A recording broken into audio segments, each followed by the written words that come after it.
One of the amazing things about the nighttime is that the nighttime is very special, whether you're a believer or not.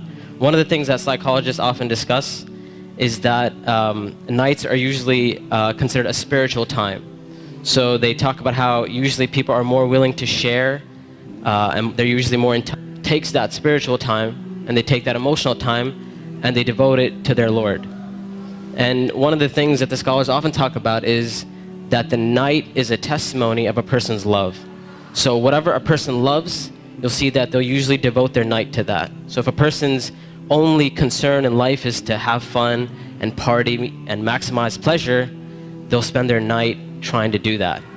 If a person's concern is their afterlife and their love for Allah, then they'll spend their night in concern about their akhirah.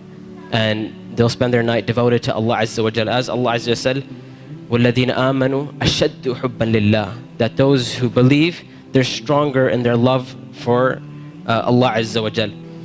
It's no secret, it's no surprise that our ummah today, our nation today, is not doing too well. And I hate to be negative, I hate to be negative about issues, but this is just a reality. And the point isn't for us to become depressed and say we're a goner and there's nothing we can do. The point is, how do we bring ourselves out of this situation, and how do we become like the companions radiallahu ta'ala anhum? And this is why one of the things that is often said by the classical scholars and even scholars of our time is that if we want to rectify this ummah, if we really want the ummah to progress. Now we're Muslims living in the West and we care about Muslims in America, and we really want Muslims to be in a better state. Then we have to look at the sunnah of the Prophet ﷺ and how the companions did it. And it is in that we're going to find our ummah come to life. And the thing about the companions, like I mentioned, is that what they had and what is missing from our time is that attribute of going above and beyond the bare minimum. Ibn Abbas radiallahu ta'ala anhuma, he says about the companion better. You can't expect your iman to just get fixed all of a sudden on its own. It's not going to happen.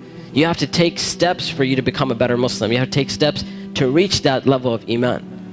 When it comes to Qiyam al-Layl, one of the advices I often give, and I give this advice because this was the advice given to me by my teachers, is if you want to pray Qiyam al-Layl, all you have to do is just try it. And I'm not talking about spending a third of the night praying or half of the night praying. I'm saying get up 10 minutes before Fajr. Just 10 minutes before Fajr. And we know the Prophet said, I may forgive them. And which one of my servants is seeking my mercy that I may be merciful for them? Which one of my servants is asking of me that I may give to them? And that third of the night is still there in the last 10 minutes before Fajr. So all I'm saying is wake up 10 minutes before Fajr. Not an hour, not 2 hours before Fajr, 10 minutes before Fajr. And try and pray Qiyam al-Layl and experience this amazing spiritual nature that Allah Azza wa Jal has given us, this blessing that Allah Azza wa Jal has given us. And when you get up in the night, number one, you'll see your heart transform. You'll feel your heart unlike you've ever felt it before. And I know a lot of us, and this is a problem which is very, very common, where we look at Islam and all we see is a bunch of things we have to do. And we're missing that spiritual side of Islam. We're missing that connection with Allah and our Creator.